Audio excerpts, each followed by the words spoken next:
Hello, it's me, Christine. Welcome to my little crime corner. Today, we're going to take a little trip down under to Tasmania, which is a small island off the coast of Australia.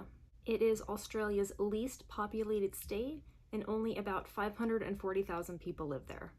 Our story takes place today in the small town of Lefroy, which is in the northern region of Tasmania, which, according to a 2016 census, has a population of only 76 people. Little tiny. For the most part, many of the residents are unemployed retirees and people who generally want to be left alone. They're kind of off the grid and just want to live a quiet life. Historically, Tasmania in general has very little crime, but judging from the title of this video, you can imagine there's going to be some crime. Early in the morning of October 9th, 2000, a man named Ivan Jones went to his cousin Darcy McLean's house to ask for a ride. While his cousin was getting dressed, Ivan decided to take Darcy's dog out for a walk. During his walk, he found his neighbor lying dead in his driveway. He was still wearing his pajamas and robe, and it was clear that he was woken up in the middle of the night and came straight outside from bed. The neighbor was a man named David Crawford. He was 72 years old and was a retired veteran of the Australian Royal Navy. Even though the town was so tiny, he was a well-liked and well-respected member of the community.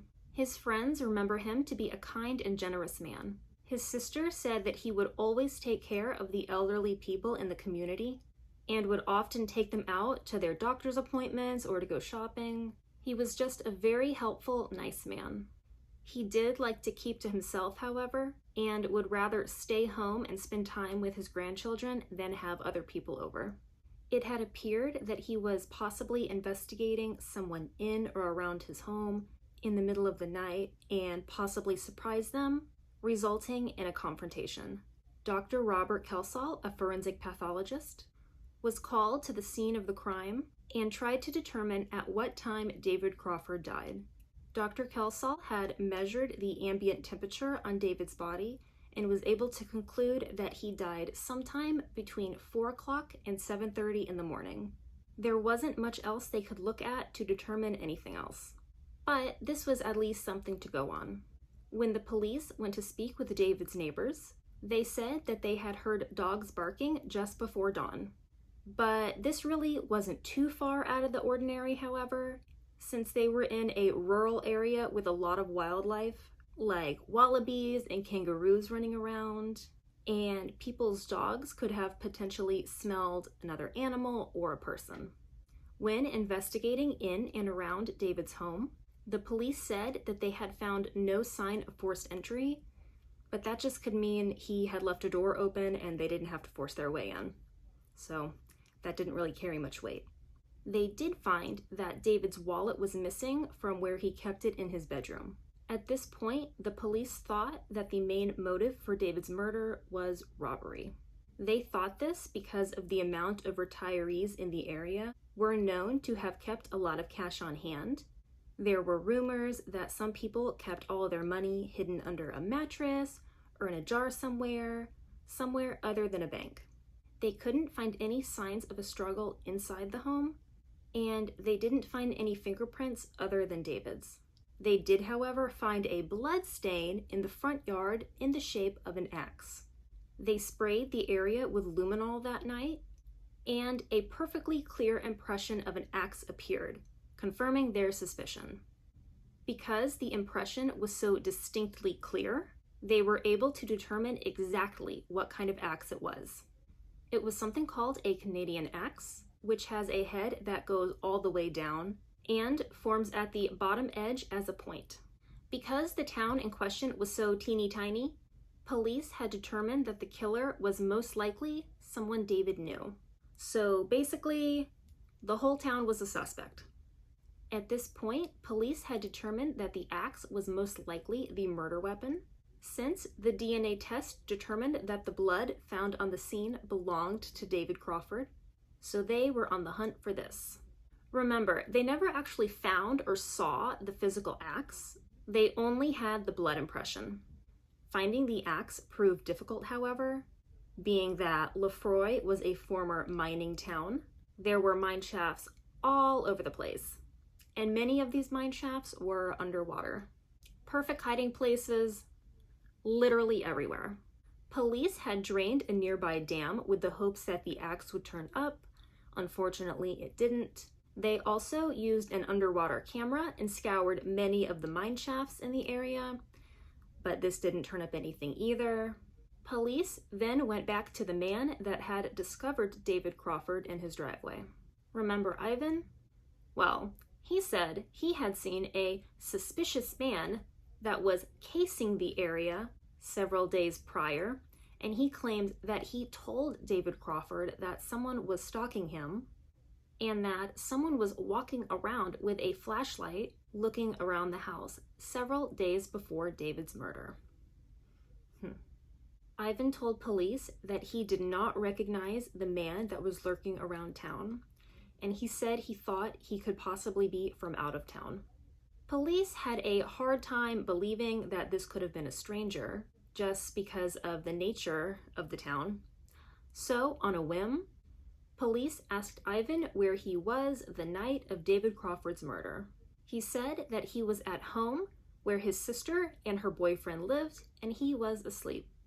He told them that he was sleeping between the hours of 1 and 6 o'clock.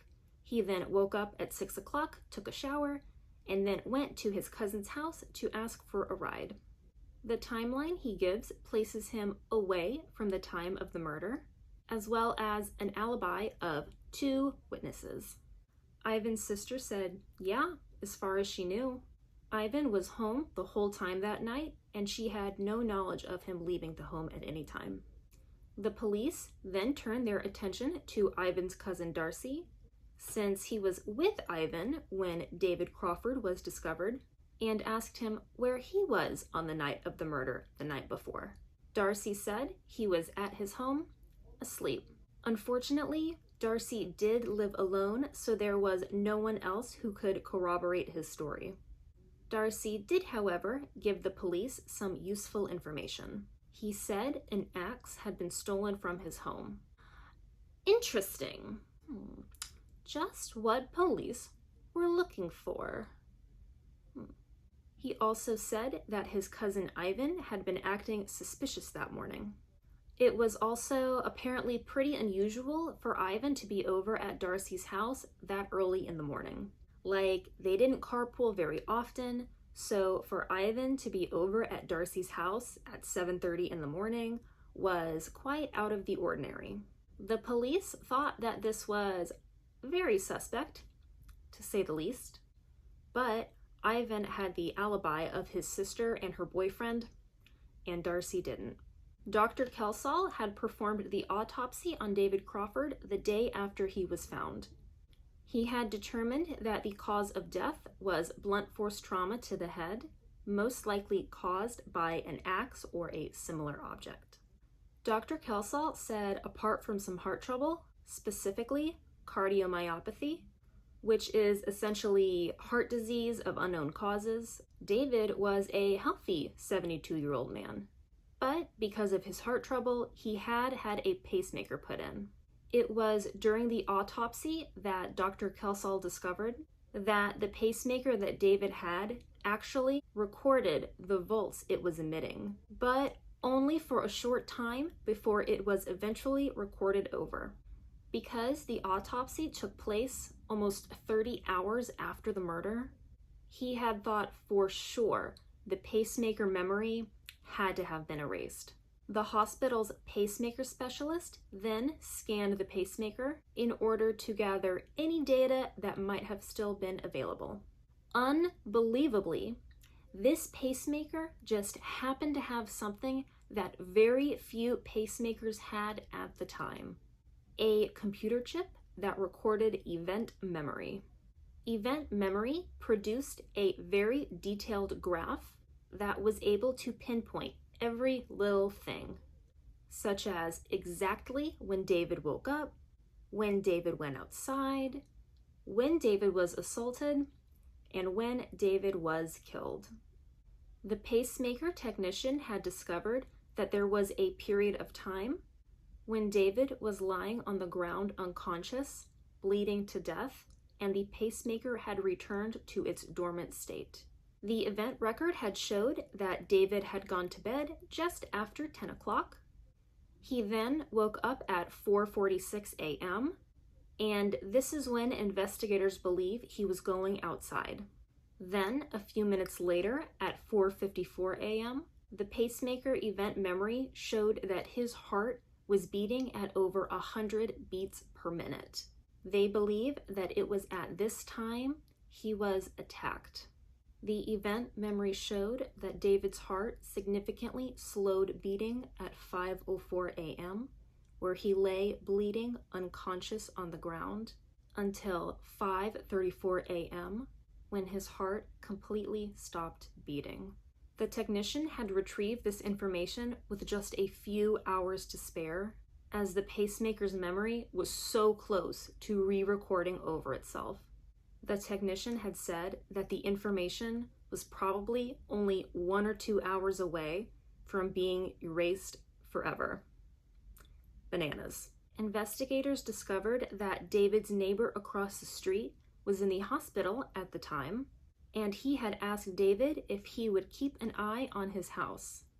They believe this is why David had gotten out of bed that night to investigate a noise that he thought could have been a potential break-in or someone that was disturbing his neighbor's property.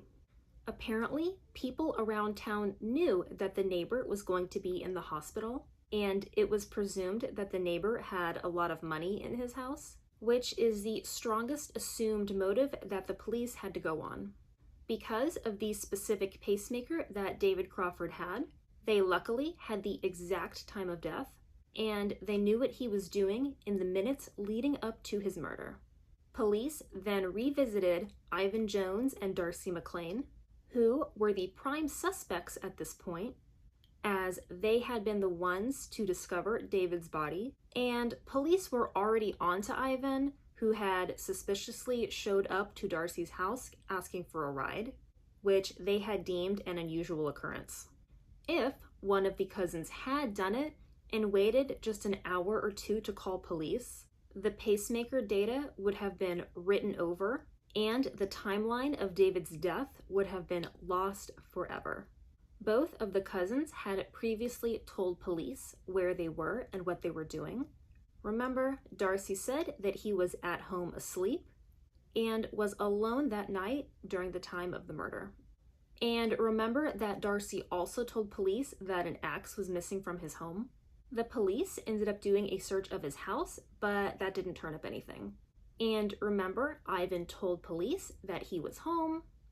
His sister and her boyfriend corroborated this, and he said he had woken up at 6 a.m. to take a shower.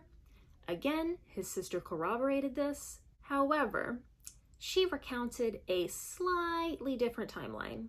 She says she last remembers seeing Ivan at 3 a.m. when he asked her for a cigarette, and then not again until 6 a.m. when she says she heard him in the shower. She says she's sure he was home at the time in between, but no one could be sure where he was in the hours between 3 and 6 a.m., which was the time of the attack and the murder. Police believe that his 6 a.m. shower was strategic and potentially made more noise in order for his sister and her boyfriend to hear him in the shower, which in turn would place him at home, seemingly giving him the alibi. If one was to commit a violent murder, one would expect to be covered in, I don't know, blood? And what does one do when covered in blood? Take a shower, perhaps? Police also found that his clothes from that night were laundered and found that bleach had been used in the washing machine where his clothes were found. When searching Ivan's home, police found what might have been a possible link to David's murder. There was a hole in the home's foundation that police had found a large flashlight, which looked very clean. They noticed that it was not covered in dust, which is what one would expect in a dust-covered area. such as under the home's foundation, which must have meant it wasn't there for very long. Also, why would a flashlight even be there? This was clearly an attempt to conceal it due to the location and the state the flashlight was found in. As mentioned, the flashlight was completely clean and no fingerprints were found on it. So the forensic analyst, Debbie McCool, looked at it for any possible DNA evidence. She ended up doing a swab over the entire surface of the flashlight and didn't find any blood evidence. She also took out the batteries and swabbed those as well, but didn't find anything. She then swabbed the area underneath the switch, and believe it or not, she was able to find enough skin cells to develop a DNA profile. The skin cells found didn't match Ivan or Darcy. They belonged to David Crawford, proving that it was his flashlight.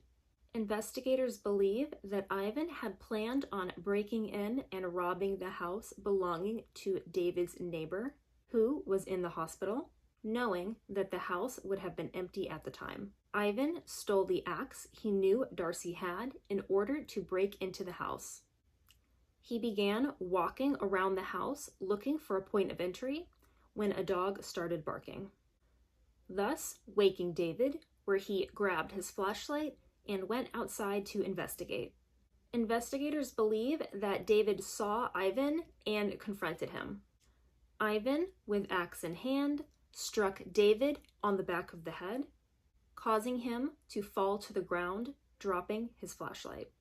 At this point, David was injured but alive as he lay on the ground bleeding. It was at this point where Ivan had dropped the axe, went inside David's home, stole his wallet, and came back out. When he had returned outside to the driveway, he had picked up the axe and flashlight and ran off. Ivan then got rid of the axe and David's wallet in what police believe was one of the many abandoned mine shafts in the area. But he decided to keep the flashlight for some reason that he stashed in his home's crawl space. He then went home and made a lot of noise in the shower to wake up his sister and her boyfriend to make sure they heard him at home in order to establish his alibi. He then went over to Darcy's house at 7:30 the next morning to ask for a ride. While walking Darcy's dog, Ivan planned to stumble upon David's body with Darcy as a witness. Ivan thought that if by stumbling on him and acting surprised, this would somehow eliminate him as a suspect. I don't know why he thought this. I guess he overestimated his acting skills. I don't know. Because investigators had the exact timeline of that evening because of David's pacemaker, they knew exactly what happened.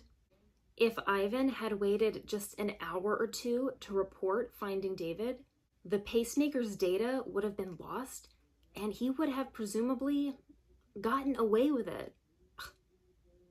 Investigators believe that the alibi he had established was so strong that he most likely would have been found not guilty due to insufficient evidence if it had gone to trial.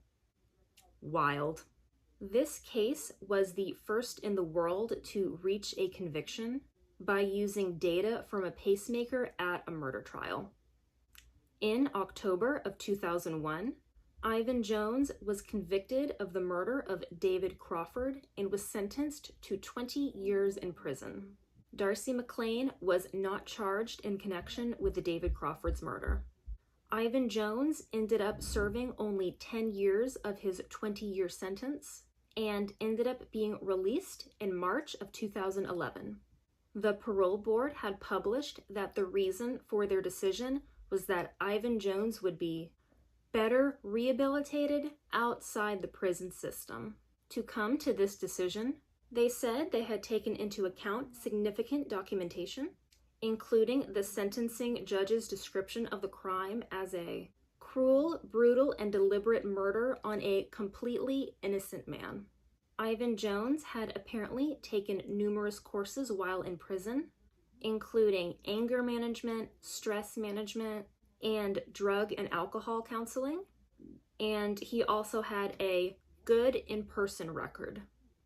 While on parole, he was prohibited from consuming alcohol or entering places which served alcohol, such as bars, for the duration of his parole, which ended in November 2020. He was also ordered to attend counseling, which was directed by and strictly supervised by his probation officer, his parents, and the Aboriginal community. So, what do you think? Do you think he learned his lesson? Do you agree with the parole board's decision? Do you think he had a chance of being rehabilitated? Let me know. I am just very impressed with the technology of a pacemaker and that it can make the heart go. Just wow. Amazing. Well, that is all I have for you today. Thank you very much for watching. I hope you learned something, and I will see you in the next one. Bye. My foot is asleep.